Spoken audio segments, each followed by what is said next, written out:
প্রিয় বন্ধুরা, আমি পড়ছিলাম ওয়েস্টার্ন গল্প, নাম প্রহরী। এখন শুরু করছি পঞ্চম অংশ। 9।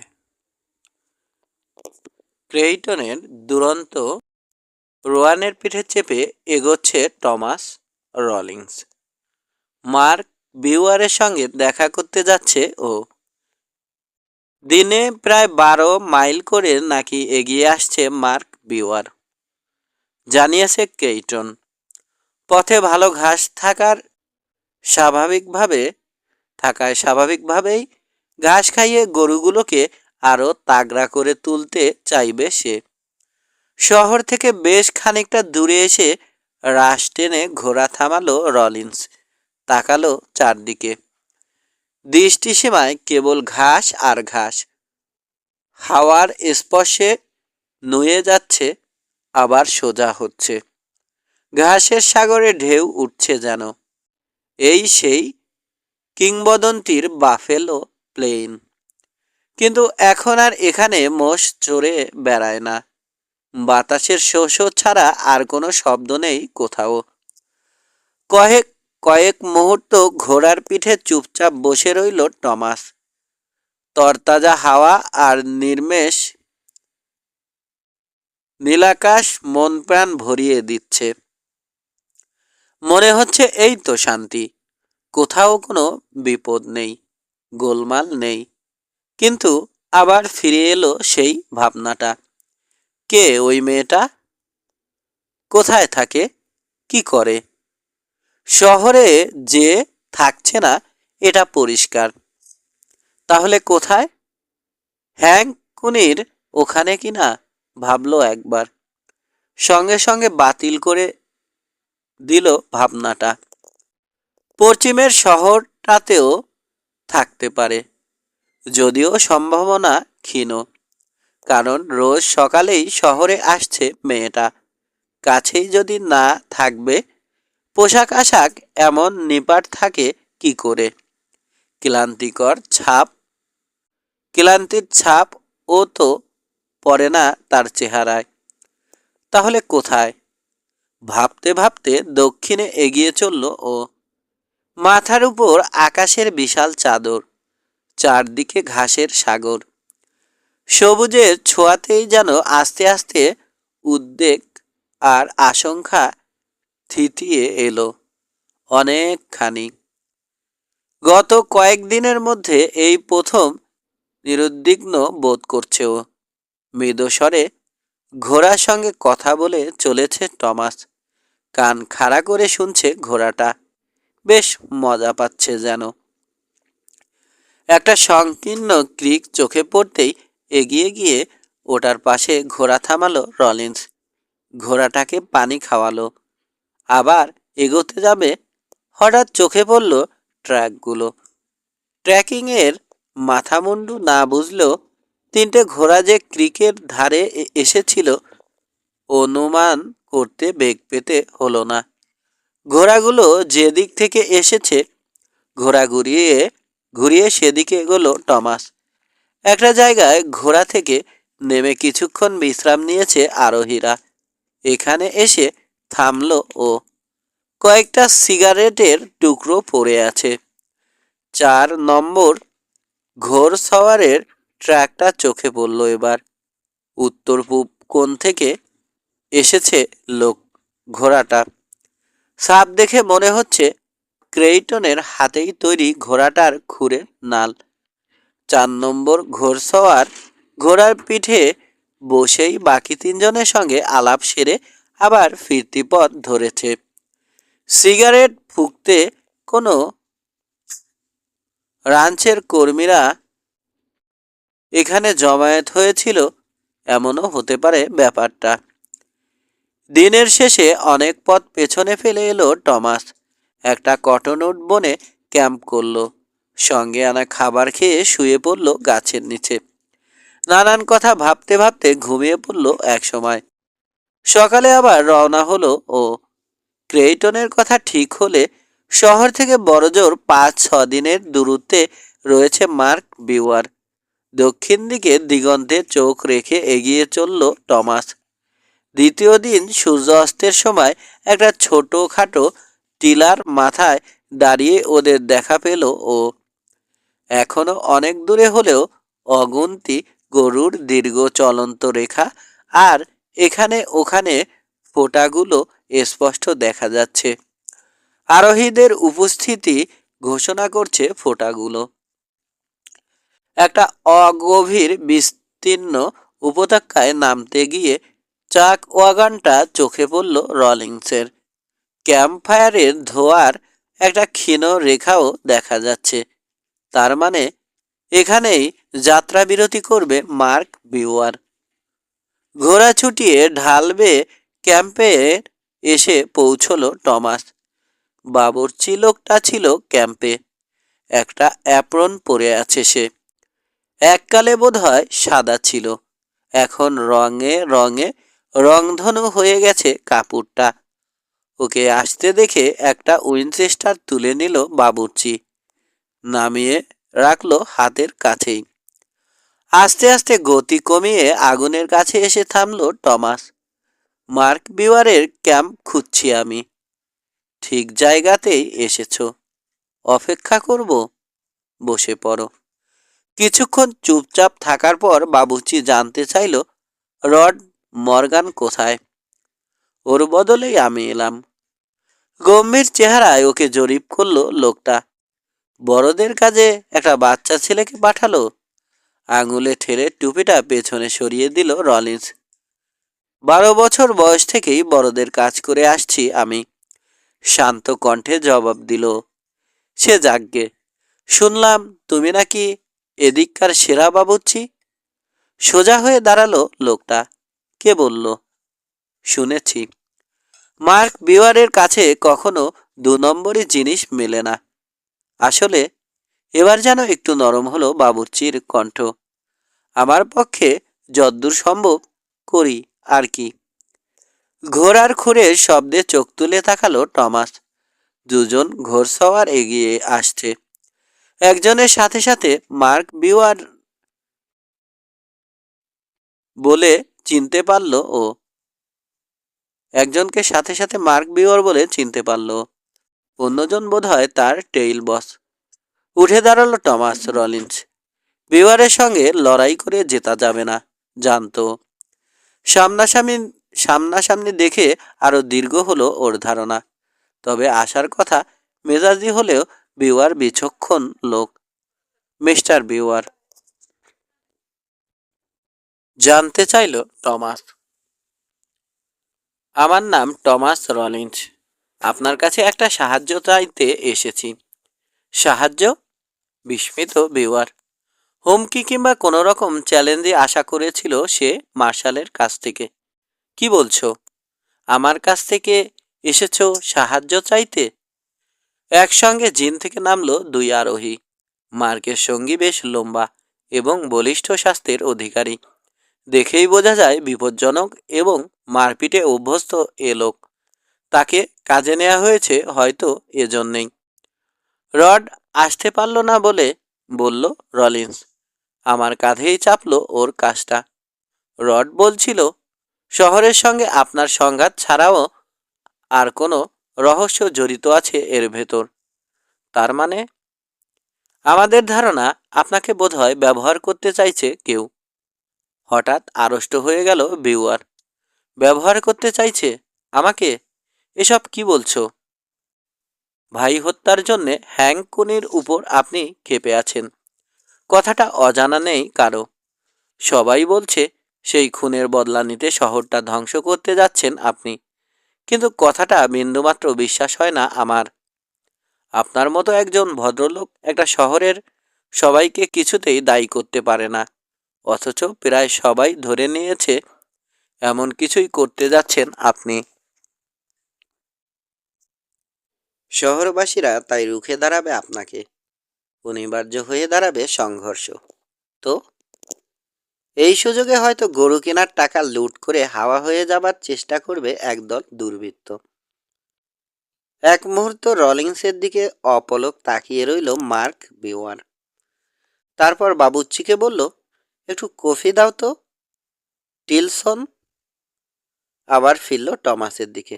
বসো টমাস, তোমার সঙ্গে কথা আছে। বসল রলিন্স। শীতল চোখে ওকে জরিপ করল বিওয়ার। এর আগে তোমাকে তো কখনো দেখিনি। স্বাভাবিক, আর সবার মতো আমিও এখানে নবাগত। শহরের লোকজন জোর করে মার্শাল বানিয়ে দিয়েছে। তাহলে হ্যাং খুনি? ওকে বরখাস্ত করে দিয়েছি। হ্যাং খুনিকে বরখাস্ত করেছ তুমি? হ্যাঁ। কিছুই বলল না সে। না, তবে খুব যে একটা খুশি হয়েছে তাও নয়। বুঝতে পারছে টমাস, অচেনা লোকটা অভিজ্ঞ চোখে যাচাই করছে ওকে। বুঝলেন মিস্টার বিওয়ার, কিছু একটা ভজঘট আছে সন্দেহ করেই ক্যান্সাস সিটিতে গিয়েছে রড। ওখানে আটকা পড়ে গেল সে, তাই আমাকেই আসতে হলো। তোমাকে রডই পাঠিয়েছে? কাজ ঝাঁকালো রলিন্স। ওই যে দেখুন, রডের শটগান বাঁধা রয়েছে আমার ঘোড়ার জিনে। যেভাবে হোক গল্পটা এ লোককে বিশ্বাস করাতেই হবে। ঠান্ডা মাথায় ভাবনা চিন্তা করতে বাধ্য করতে হবে মার্ক বিওয়ারকে। প্রয়োজনে আশ্রয় নিতে হবে যে কোনো কৌশলের। ও হ্যাঁ, ভালো কথা, আপনার জন্যে একটা খবর আছে মিস্টার বিওয়ার। খবর? আমার জন্যে? হ্যাঁ, সুন্দরী এক মহিলা তার মার্ক চাচাকে শুভেচ্ছা আর ভালোবাসা জানাতে বলে দিয়েছে। খুশিতে নেচে উঠল রানচারের চোখজোড়া। লোমা মনে হচ্ছে? মোলায়েম কণ্ঠস্বর। লোমাকেও চেনো তুমি? হ্যাঁ, মানে পরিচয় আছে, শান্ত কণ্ঠে বলল টমাস। নীরবে কেটে গেল কয়েকটা মুহূর্ত। অবশেষে বিওয়ার জানতে চাইল, তুমি কাজটা নিতে রাজি হলে কেন? কাউকে না কাউকে তো নিতেই হবে দায়িত্বটা।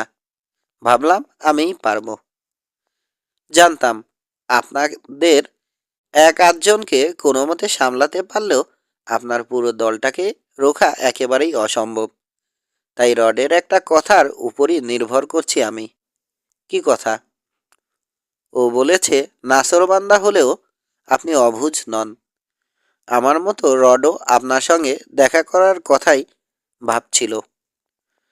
তোমাদের কথায় কান না দিয়ে আমি যদি এগিয়ে যাই, যেভাবে পারি শহর বাঁচানোর চেষ্টা করব আমি। আপনি জিতলে ধ্বংস হয়ে যাবে একটা সম্ভাবনাময় শহর। তারপর আপনাকে গরুর পাল নিয়ে যেতে হবে 150 মাইল দূরে আর কোনো শহরে। এদিকে আপনার সঙ্গে যখন শহরবাসীদের সংঘর্ষ চলতে থাকবে, সব টাকা লুটে নিয়ে যাবে একদল দুর্বৃত্ত, এবং তাদের এ কাজে পরোক্ষভাবে সাহায্য করব আমরাই। একটু থামল রলিন্স, তারপর আবার বলল, আপনি একজন সৎ মানুষ মিস্টার বিওয়ার। আমাদের শহরকে আপনি যত ঘৃণাই করুন না কেন, জানি আপনার এবং আপনার কর্মীদের প্রাপ্য টাকা ছিনিয়ে নিতে একদল বদমাশকে কিছুতেই সাহায্য করতে পারেন না আপনি। উপত্যকায় পৌঁছতে শুরু করেছে গরুর পাল। বিওয়ারের টেইল বস চলে গেল গরু সামলানোর কাজে সাহায্য করতে। কফির কাপে চুমুক দিয়ে দিতে দিতে গভীর ভাবনায় ডুবে গেল বিওয়ার। নিশ্চুপ বসে রইল টমাস রলিন্স। অবশেষে মুখ খুলল বিওয়ার। কারা লুট করতে চাইছে টাকাগুলো? এ মুহূর্তে আস্তে করে বলল টমাস, সেটা বলতে পারছি না মিস্টার বিওয়ার, তবে 3 জনকে বোধহয় চিনতে পেরেছি আমি। কিন্তু ওদের সঙ্গে আর কারা আছে কিংবা কোথায় ওরা আস্তানা গেড়েছে এখনো জানতে পারিনি। আমার বিশ্বাস একটা মেয়েও জড়িত আছে এসবে। মেয়ে? হ্যাঁ, তবে একটা জিনিস আমাদের পক্ষে আছে, তা হলো আমাদেরকে গর্দভের দল ঠাউরে বসে আছে মেয়েটা। হয়তো তাই, বিড়বিড় করে বলল বিওয়ার। হয়তো আমরা তাই। কি বললেন? আমার সাহায্য চাও বলছিলে, কিভাবে? এখানকার ঘাস তো খুব ভালো, এমন ঘাস শহরের ওদিকে কোথাও পাবেন না। তাই বলছিলাম কি, আপনি কদিন এখানে অপেক্ষা করলে ওদিকে সব কিছু সামলে নিতে পারতাম আমি। আপনার গরুগুলো আরও তাগড়া হয়ে উঠত। ধরুন মাত্র 2-3 দিন, তার বেশি সময় লাগবে না আমার। ওরা সম্ভবত জানে ঠিক কোন সময় শহরে পৌঁছবেন আপনি। ঠিক তখনই বোধহয় সবার অজান্তে টাকা নিয়ে কেটে পড়ার মতলব করেছে বদমাশগুলো। তাই যদি হয়, সর্বস্ব হারিয়ে পথে বসতে হবে সবাইকে। আপনি এখানে অপেক্ষা করলে 3টে লাভ হবে। 1, আপনার গরুগুলো আরও তাগড়া হবে। 2, দুর্বৃত্তদের পরিকল্পনায় বাধা পড়বে। এবং 3, আমিও সব দিক সামলে নেয়ার একটা সুযোগ পাব। ব্যক্তিগতভাবে আমি মনে করি এভাবেই আসল লোকগুলোকে ধরতে পারব। আবার কাপ পূর্ণ করে নিল মার্ক বিওয়ার। তুমি এসবের ভেতর জড়ালে কি করে? ও, কুনির এক ছেলে আর তার সাঙ্গাপাঙ্গরা মিলে লুক শর্টকে ফাঁসি দিতে যাচ্ছিল। আমাকেও এর মধ্যে টানতে চাইল ওরা, তাই বাধা দিলাম ওদের। তাছাড়া রডের জায়গায় কাউকে তো আসতেই হতো। এখন কোথায় আছে হ্যাংক কুনি? নিজের রাঞ্চে। আপনাদের ব্যাপারে নাক গলাচ্ছি না আমি, তবে একটা অনুরোধ, কুনির সাথে ফয়সালাটা দয়া করে শহরের বাইরেই করবেন। আইনের কথা বলছো? হ্যাঁ, আপনার রাঞ্চের মতো আমাদের শহরেও আইন আছে। শহরের বাইরে আপনি কি করছেন তাতে আমার মাথা ব্যথা নেই। পুরো ক্যান্সাস রক্ষার দায়িত্ব তো আর আমার নয়। কফি শেষ করে গরুগুলোর দিকে একবার তাকালো বিওয়ান। আগুনের দিকে এগিয়ে আসছে কাউহ্যান্ডরা। একটু পরেই ডুবে যাবে সূর্যটা। রাতে কি এখানেই থাকবে? জানতে চাইল বিওয়ার। আপনি বললে সবার সঙ্গেই এরকম বিনয় দেখাও নাকি? হাসল টমাস। না, কিন্তু হাতাহাতি কিংবা বন্দুকবাজি করে তো আর এখানে থাকতে পারবো না। কয়েক মুহূর্ত চুপ করে রইল বিওয়ান, তারপর হেসে ফেলল। ঠিক আছে বাবা, থাকো, কিন্তু এখনই কোনো কথা দিতে পারবো না। দুত্তর, টম, কি বলবো, সত্যি তোমাকে ভালো লেগে গেছে আমার। 10। আস্তে আস্তে আগুনের আশেপাশে সমবেত হতে শুরু করলো কাউহ্যান্ডরা। খাওয়া দাওয়ার পর কেউ শুয়ে পড়বে, অন্যরা ফিরে যাবে গরু পাহারায়। একবার করে টমাসের দিকে তাকালো সবাই। ব্যাসটা নজর এড়ালো না কারো। ওর বিচিত্র ডার্বি হ্যাটটা নজর কাড়ল সবার। লাল চুলো এক কাউ পাঞ্চার আগুনের ওপাশ থেকে দেখছিল ওকে। হঠাৎ বলল, তোমার টুপিটা দেখে লোভ লাগছে। গুলি করে ফুটো করে দেয়নি কেউ? টুপিটা পেছনে ঠেলে দিয়ে হাসল টমাস রলিন্স। না, খাবার মুখে দিল রলিন্স। তাছাড়া টুপিতে গুলি করতে কি আর কেউ বন্দুক কেনে? বেহুদা গুলি নষ্ট। এরকম অনর্থক লড়াই আমার পছন্দও না। কিছুক্ষণ নীরবে খেয়ে চলল ও। তারপর বলল, আসলে কটা লড়াই করল, কটাতে জিতল, এসবের হিসেব না করে বরং শহরকে বিপদ আপদ থেকে বাঁচিয়ে রাখতে পারছে কিনা তা দিয়েই মার্শালকে বিচার করা উচিত। কাজ হাতে নেয়ার পর তাই কার কাছে কটা বন্দুক আছে, কে কে গুলি চালাতে পারে, এসবের খোঁজ নিয়েছি সবচেয়ে আগে।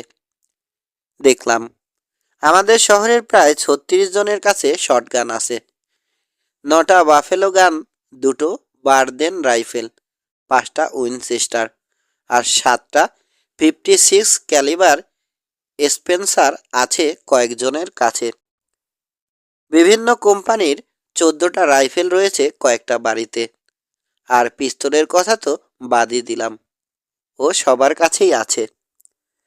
কারা কারা বন্দুক চালাতে পারে হিসেব নিতে গিয়ে দেখলাম শহরবাসীদের মধ্যে 5 জন আছে যারা সিভিল ওয়ারে অংশ নিয়েছিল।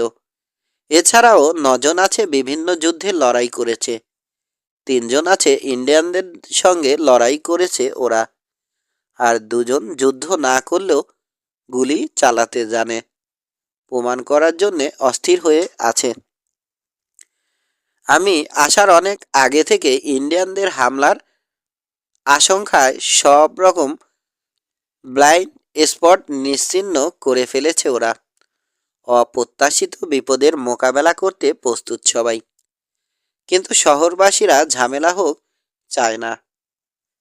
কদিন পরই তোমাদের হাতে খরচ করার মতো প্রচুর টাকা আসার কথা। ওরা তোমাদের সঙ্গে লেনদেন করতে চায়। তবে একথা ঠিক, শান্তিপ্রিয় লোক হলেও শহরটাকে প্রাণের চেয়েও বেশি ভালোবাসে ওরা। তাই সব রকম ভুল বোঝাবুঝি এড়ানোর জন্যেই শহরে পৌঁছানোর পর বোম্যানের সেলুনে যার যার বন্দুক জমা দিয়ে দিও তোমরা, বুঝলে? হেসে উঠল লোকটা। ঠাট্টা করছো? কারো কথায় গান বেল্ট খুলি না আমি। ঠিক আছে, সপথিক কণ্ঠে বলল রলিন্স। এমনি তোমাদের বলে রাখলাম আর কি। আসলে তোমাদের নিয়ে ভাবছি না। ভয় শহরের 2-4 জন বন্দুক পাগলকে নিয়েই, বুঝলে? এটা পুরোদস্তুর যুদ্ধ নয়, বোঝাতে হিমশিম খেয়ে গেছি। শেষ পর্যন্ত অনেক কষ্টে ওদের রাজি করিয়েছি। প্রথমে গোলাগুলি শুরু করবে না কেউ, কিন্তু আচমকা তোমাদের কেউ তেজ দেখাতে গুলিটুলি করলেই হয়েছে। পথঘাট লাল হয়ে যাবে রক্তে। নারী পুরুষ শহরের প্রতিটি লোক আগে থেকেই কাবার নিয়ে বসে থাকবে। ফাঁকা রাস্তায় একটা গুলিও মিস হবে না। শহরের পথে ঘাটে এখন ধুলোর রাজত্ব। নিমেষে শুষে নেবে সব রক্ত। আর কিছু বলার নেই কারো। খাওয়া শেষ করে শোবার জন্যে এগিয়ে গেল টমাস রলিন্স। চুপচাপ একধারে বসে এতক্ষণ কথা শুনছিল মার্ক বিওয়ার। প্যান্টে ঘষা মেরে দেয়াশালাই জেলে সিগার ধরালো সে। হাঁটতে হাঁটতে টমাসের কাছে এসে দাঁড়ালো। এ বুদ্ধিটাও কি রডের মাথা থেকেই বেরিয়েছে? ঠিক তা নয়। শহরের লোকদের একটু সংগঠিত করার দরকার ছিল। আমিই করেছি কাজটা। তবে ভাববেন না, গোলমাল না হলে শান্তই থাকবে ওরা। ধাপ্পা দিচ্ছ কিনা বুঝবো কি করে? তা ঠিক, কিন্তু যাচাই করতে গেলে বিপুল ক্ষয়ক্ষতির মুখে পড়তে হবে আপনাকে। তাছাড়া যোগ করল রলিন্স, বিকল্প ব্যবস্থাও করে রেখেছি আমি। বিকল্প? ঝুঁকি কমানোর চেষ্টা বলতে পারেন। ধরুন সংঘর্ষ শুরু হওয়ার পরই আপনার গরুগুলোর কিছু হলো, আপনার অর্ধেকেরও বেশি লোক গরু বাঁচাতে চলে আসবে না? গরুর আবার কি হবে? কাজ ঝাঁকালো রলিন্স। একদল ইন্ডিয়ান শহরে এসেছিল কদিন আগে। পুরনো বাসিন্দারা বলল ওরা নাকি কিউয়া। আমার কাছে অবশ্য সবাইকে একরকম মনে হয়। তো এই কিউয়ারা নাকি কোথায় হামলা করতে গিয়েছিল, হেরে ফিরে এসেছে। খাওয়া দাওয়ার ব্যবস্থা করে কাছে পিঠে লুকিয়ে থাকতে বললাম ওদের। বলে দিয়েছি খেয়াল রাখতে। গুলির শব্দ পেলেই বুঝতে পারবে ওদের জন্য শিকার তৈরি।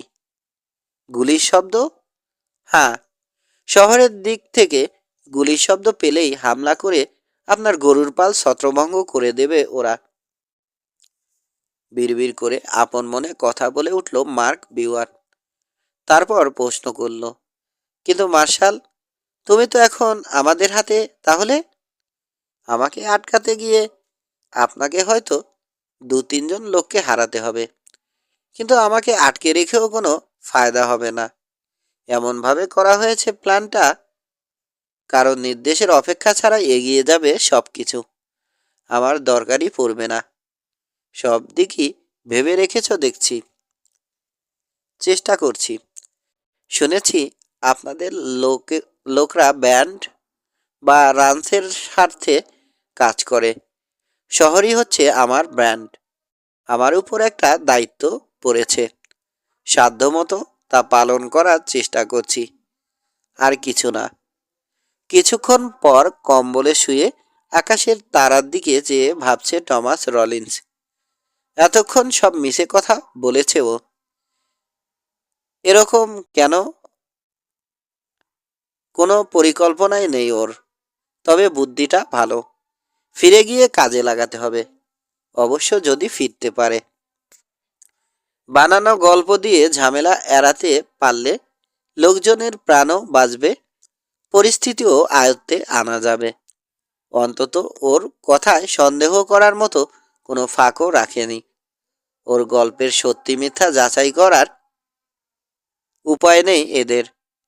রাস্তায় দাঁড়িয়ে গুলি খাওয়ার ঝুঁকি নিতে যাবে কোন গর্ধব? ক্যাম্পের আশপাশে নড়াচড়ার শব্দে ঘুম ভাঙল। 4টেও বাজেনি, এরই মধ্যে উঠে পড়েছে সবাই। উঠে মাথায় টুপি লাগিয়ে নিল টমাস রলিন্স। ওর দিকে কারো মনোযোগ নেই। খাওয়ার জন্য আগুনের দিকে এগিয়ে গেল টমাস। চোখ তুলে তাকালো বেওয়ার। মৃদু মাথা ঝাঁকিয়ে খাওয়ায় মন দিল সে। ঠান্ডা টাটকা হাওয়া বইছে, ধুলো আর গরুর গায়ের গন্ধ ভাসছে বাতাসে। কোনো কথা বলছে না কেউ। খাওয়া শেষে কফি নিতে এগিয়ে গেল টমাস। কাপ ভরে দিল লাল চুলো। হাসলো লোকটা। গল্প বানাতে ওস্তাদ তুমি মার্শাল, কিন্তু কি জানো, একটা কথাও বিশ্বাস করিনি আমি। তাহলে দেখছি কবরের উপর লিখে দিতে হবে কথাটা, বলল টমাস। কি কথা? প্রমাণ চেয়েছিলে, পেয়েছে। প্রমাণ চেয়েছিল, পেয়েছে। খারাপ না, বলল লাল চুলো। কিন্তু সত্যি বলতে কি, বলল রলিন্স, তোমাদের সঙ্গে বন্দুকবাজিতে যাওয়ার চেয়ে রেস্তোরাঁয় বসে একসঙ্গে ড্রিঙ্ক করতেই বেশি ভালো লাগবে আমার। খুব ভালো মানুষ তোমরা। কফিটুকু শেষ করলো টমাস। আর তোমাদের বাবুর্চি লোকটাও চমৎকার। ঘোড়ার পিঠে চেপে বসলো। হাঁটতে হাঁটতে এগিয়ে এলো মার্ক বিওয়ান। দিন 4 পরেই আমরা আসবো মার্শাল। আর হ্যাঁ, ডাকাতদের বিরুদ্ধে সাহায্য লাগলে জানিও, এগিয়ে যাব আমরা। ধন্যবাদ, হাত বাড়িয়ে দিল টমাস। ঘোড়া ঘুরিয়ে নিয়ে এগোলো। খানিকটা এগিয়ে যাবার পরই চিৎকার করে উঠল বিওয়ার। হ্যাংক কুনির কি হবে? আমাকে তো খুঁজতে আসবে ওরা। দেখা হয়ে গেলে আপনাকে আর কষ্ট করতে হবে না। আমার আগেই যদি ওকে পেয়ে যান, আপনিই সামলাবেন। শুধু দেখবেন শহরের ভেতরে যেন কিছু না হয়। দ্রুত গতিতে ঘোড়া হাঁকালো টমাস। অনেক কাজ পড়ে আছে, অথচ হাতে সময় নেই মোটেই। শেষ বিকেলে শান্ত শহরে এসে পৌঁছলো রলিন্স। ক্রেইটনের কামারশালার সামনে ঘোড়া থেকে নেমে ওটার পিঠ থেকে জিন খুলে নিয়ে আদর করল কিছুক্ষণ। তারপর স্যাডল ব্যাগ হাতে ভেতরে ঢুকে পড়ল। মাথা তুলে চাইল ক্রেইটন। হ্যামিল্টন খোঁজ করছিল তোমার। কুনি এসেছিল? টিকিটেও দেখিনি। হাতুড়ি নামিয়ে রাখলো কেইটন। আজকের মতো শেষ আমার কাজ। অ্যাপ্রন খুলে রাখলো সে। ও ভালো কথা, সেই মেয়েটা এসেছিল ঘোড়ার খুরে নাল পরাতে। পরিয়েছ? হ্যাঁ, আজ আবার অন্য একটা ঘোড়া নিয়ে এসেছে। পূবের লোকদের এই এক দোষ, সব ঘোড়াই একরকম লাগে তাদের কাছে। পেন ডেলটন এসেছিলেন? না, তবে ওর ছেলে এসেছিল, তোমার কথা জিজ্ঞেস করেছিল। পেন ডেলটনের ছেলের কথা কানে ঢোকেনি রলিন্সের। লুটের ভাবনায় ঘুরপাক খাচ্ছে ওর মনে। খামোখাই কি ভাবছে ও? একরাশ সন্দেহ ছাড়া আর কি বা করার আছে ওর? অজ্ঞাত কারণে একটা অচেনা মেয়ের শহরে উপস্থিতি, এক জুয়ারির সঙ্গে তার অস্বাভাবিক চলাফেরা, মেয়েটার অবস্থান নিয়ে বিভ্রান্তি, ট্রেনে অজ্ঞাত পরিচয় ব্যক্তির উপস্থিতি। কিছু একটা ভজঘট আছে বলে রডের সন্দেহ, এবং শহরে পৌঁছানোর আগেই তার নিখোঁজ হয়ে যাওয়া। শিগগিরই ট্রেনে করে প্রায় 2.5 লক্ষ টাকা যে কোনো দিন আসছে এ শহরে, এমন একটা খবর। আচ্ছা, কারা কারা জানে কথাটা? ধরতে গেলে শহরের প্রায় সবারই জানার কথা। গরু কেনার জন্যে যে টাকা দরকার, এ শহরে অত টাকা থাকতে পারে না। তার মানে বাইরে কোথাও থেকেই আনা হবে টাকাটা। আচ্ছা, ট্রেনের সেই লোকটা, তাকে কিন্তু এদিককার লোক বলে মনে হয়নি। হতে হবে এমন কোনো কথা আছে? ও নিজেও তো বাইরের লোক। এখন আর মার্ক বিওয়ারের দিক থেকে বিপদের কোনো আশঙ্কা নেই। ও ছাড়া আর কারো জানা নেই কথাটা। কাউকে না জানানোই ভালো হবে। হোটেলের উদ্দেশ্যে এগিয়ে গেল রলিন্স। হঠাৎ দাঁড়িয়ে পড়ল ও। বাক স্কিনের পিঠে চেপে একটা লোক এগিয়ে আসছে এদিকে। কাছাকাছি আসতেই চিনতে পারল লুক শর্ট। কি খবর? বলল সে। চিনতে পারছো? হ্যাঁ। তোমার সাহায্য লাগতে পারে ভেবে ছুটি পেয়েই চলে এলাম। আমাকে সাহায্য করতে গিয়ে আবার প্রাণটা না খোয়াও। ক্রিকের ধারে সেদিন আমার প্রাণ নিয়ে তোমাকে উদ্বিগ্ন বলে তো মনে হয়নি।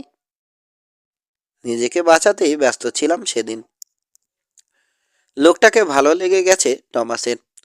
লোক সম্পর্কে লেখা রডের কথাগুলো মনে পড়ল। দুর্ধর্ষ এবং স্থানীয় লোকজনদের ভালো করে চেনে লোকটা। এর সুবিধেটা ওর নেই। বৌম্যানের সেলুনে চলো, একটু বিয়ার গিলে আসি। সেলুনে এসে একটা টেবিল বেছে নিয়ে বসে পড়ল ওরা। ওর জায়গা থেকে রাস্তাটা স্পষ্ট দেখতে পাচ্ছে রলিন্স। সেলুনের ভেতরটা নীরব। শান্তিতে কথা বলা যাবে। সাবধানে থেকো। এগিয়ে এসে সতর্ক করে দিল বৌম্যান। ছেলেদের নিয়ে তোমাদের মারতে কুনি নাকি শহরে আসছে। কে বলল? হ্যামিল্টন। ওর দোকানেও নিয়ে নিয়ে আলাপ করছিল বোধহয় কেউ। ধীরে ধীরে বেয়ারের গ্লাসে চুমুক দিল ওরা। সতর্কতার সঙ্গে সম্ভাব্য টাকা লুটের সন্দেহের কথা লুক শর্টকে খুলে বলল টমাস রলিন্স। ক্রিকেট ধারে দেখা ট্রাকের কথা মনে পড়ল ওর। ওদিকে দক্ষিণে গরু চড়াচ্ছে কেউ। প্রশ্ন করার কারণ ব্যাখ্যা করল ও। ভবঘুরে কেউ হতে পারে।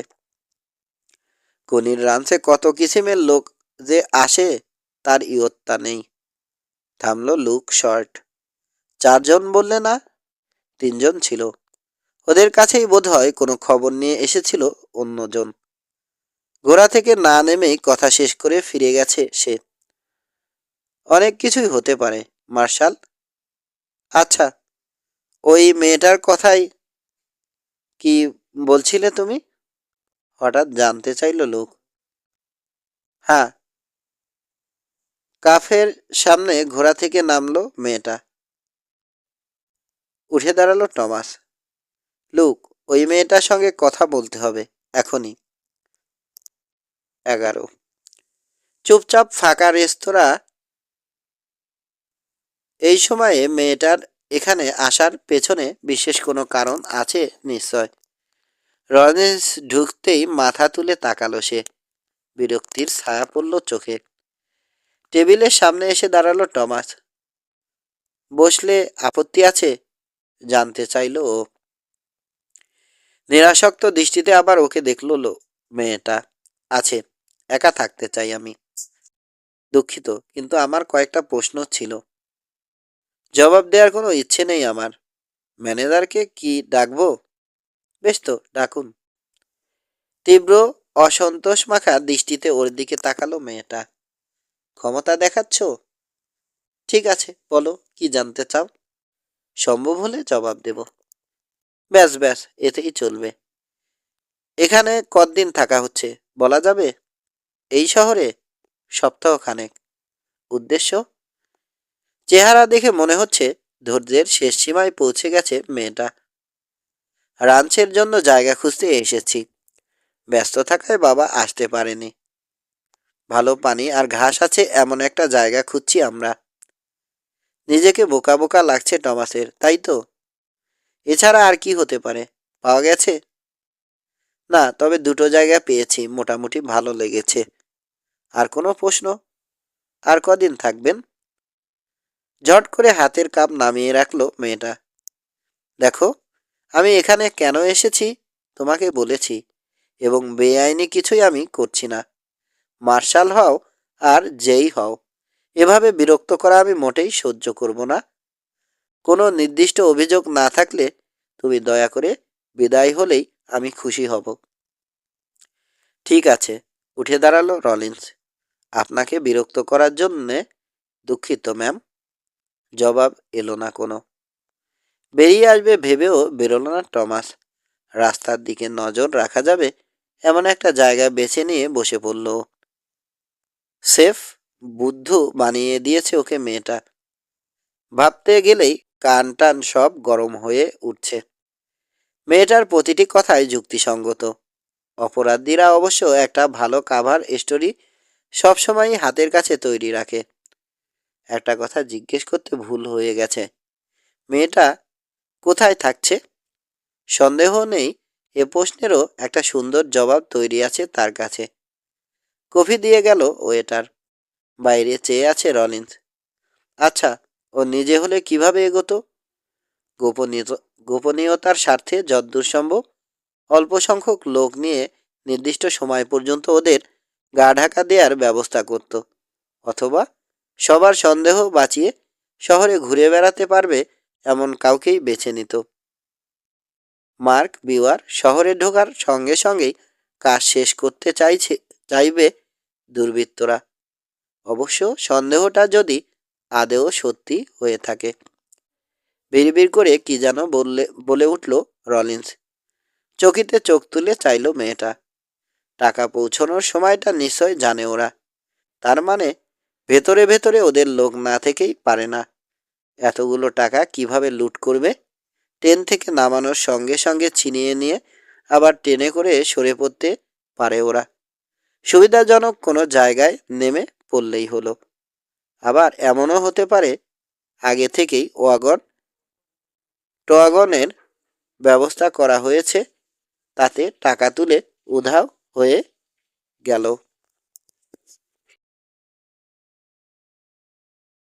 অথবা প্রথমে কোথাও লুকিয়ে রাখলো টাকাগুলো, তারপর সুবিধা মতো সটকে পড়ল।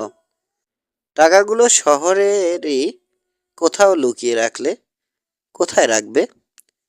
ছিনতাইয়ের কাজটা স্টেশনেই হবে বলে মনে হচ্ছে টমাসের। ট্রেনে নয়তো কোনো গাড়িতে তুলেই পালাবে ডাকাতরা, কিন্তু কোথায়? টাকা লুট হওয়ার সঙ্গে সঙ্গেই তো শুরু হবে পিছু ধাওয়া। কিন্তু ধরা যাক কেউ জানতেই পারল না, তাহলে ধাওয়া করতে যাবে কে? টাকাটা গায়েব হয়ে গেছে কে বুঝবে? টাকা আসার কথাটা হয়তো বা কারোরই জানা নেই, হতেও তো পারে। ক্রেইটন, হ্যামিল্টন, ব্রোম্যান এরা জানে।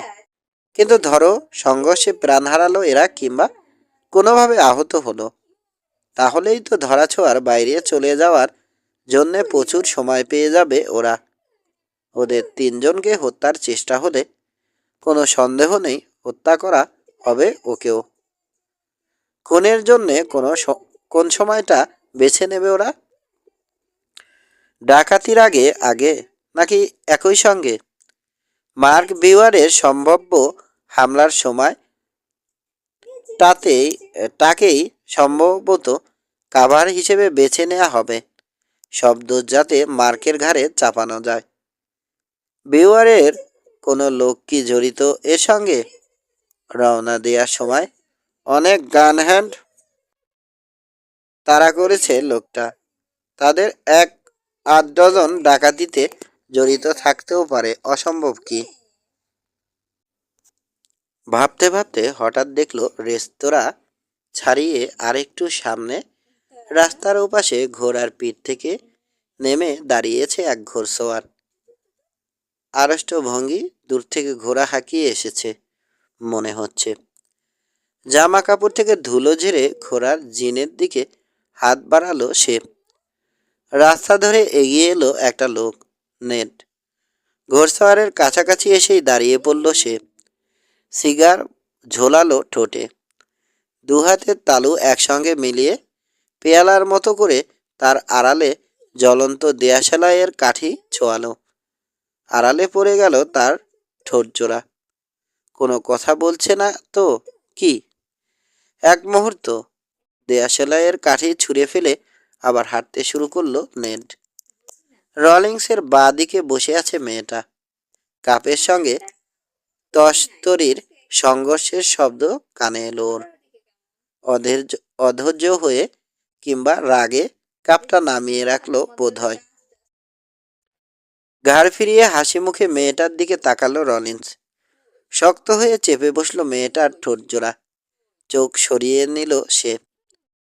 পরিষ্কার বোঝা যাচ্ছে ক্ষেপে গেছে। আবার বাইরে চোখ ফেরালো রলিন্স। বউম্যানের সেলুনের দিকে এগিয়ে যাচ্ছে কাউহ্যান্ড। লোকটার ঘোড়ার গায়ে কি বার ব্যান্ড। মার্ক বিওয়ারের ঘোড়া। পেছনে তাকিয়ে দেখল অদৃশ্য হয়ে গেছে মেয়েটা। এক মুহূর্ত পরে কাঠের বারান্দায় জুতোর খটখট খটখট শব্দ উঠল। উঠে দাঁড়ালো টমাস।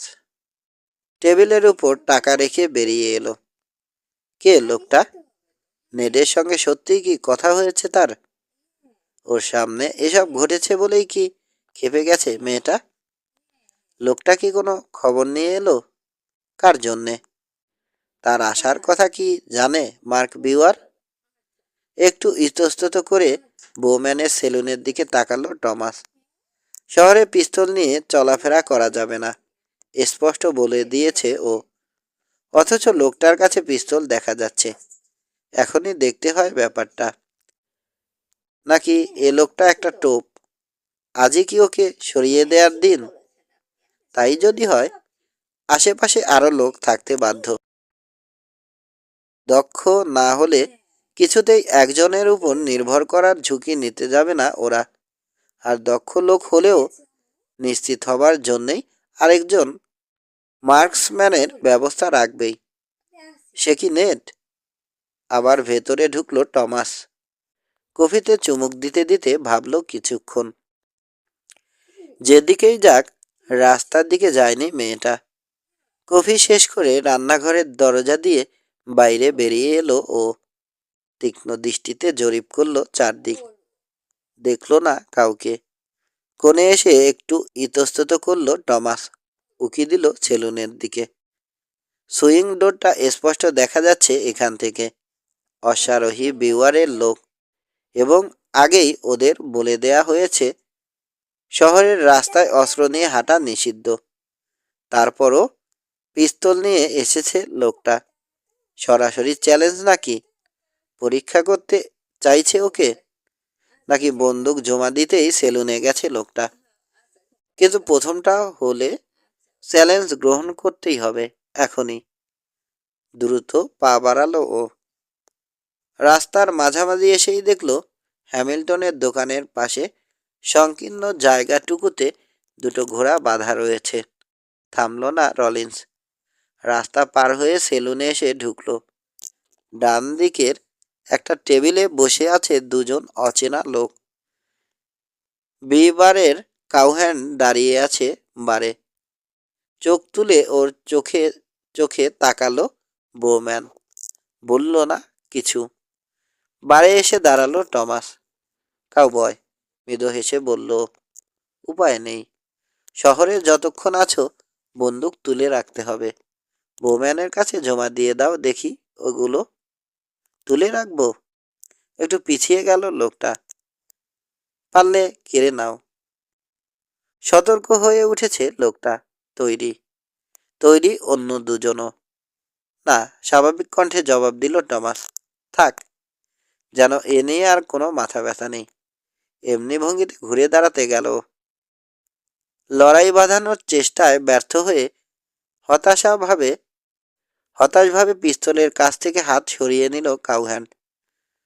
সঙ্গে সঙ্গেই আঘাত হানল রলিন্স। সোজা লোকটার মুখের উপর গিয়ে পড়ল বাঁহাতি প্রচণ্ড ঘুষিটা। পর মুহূর্তে ডান হাত বাড়িয়ে লোকটার কলার মুঠো করে ধরল। বুকের উপর ঝেড়ে দিল আরেকটা বাঁহাতি ঘুষি। মার খেয়ে কেঁপে উঠল লোকটা। এক ঝটকায় তাকে পেছন ফিরিয়ে পটাপট পিস্তল দুটো বের করে নিল টমাস। কাভার করে দাঁড়ালো বাকি দুজনকে। ওঠো, ঠান্ডা গলায় স্পষ্ট স্বরে বলল। উঠে গানবেল খুলে ফেলো। দাঁড়াও, তোমার কোনো জলদি। কাউহ্যান্ডকে সামনে ঠেলে দিল টমাস। হাঁপাচ্ছে লোকটা। দুটো পিস্তলের হ্যামরি পেছনে নিয়ে এলো।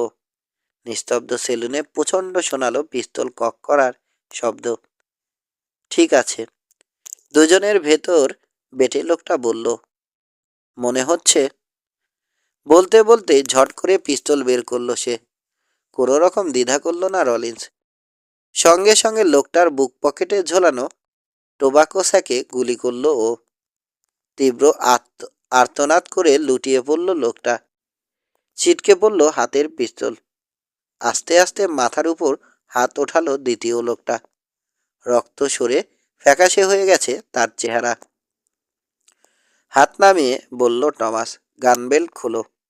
বীরত্ব দেখানোর স্বাদ থাকলে ওই গর্ধবটার মতো পিস্তল বের করার চেষ্টা করে দেখতে পারো। সামনের টেবিলের উপর কাউহ্যান্ডকে ঠেসে ধরল রলিন্স। বুকে হাত দিয়ে কোকিয়ে উঠল লোকটা। ব্যথায় কুঁচকে গেল চেহারা। ধুস শালা, বলল সে।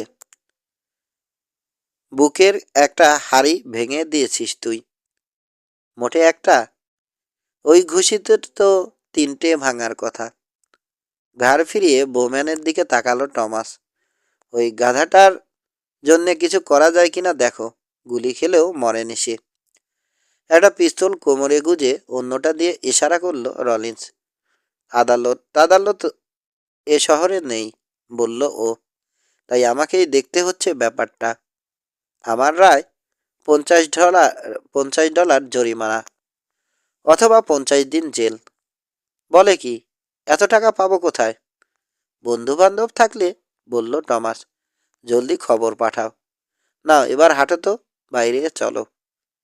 কামারশালার কাছে ও কাঠের মজবুত হিসিং রেইলে হাতকড়া দিয়ে লোক দুটোকে আটকে দিল টমাস।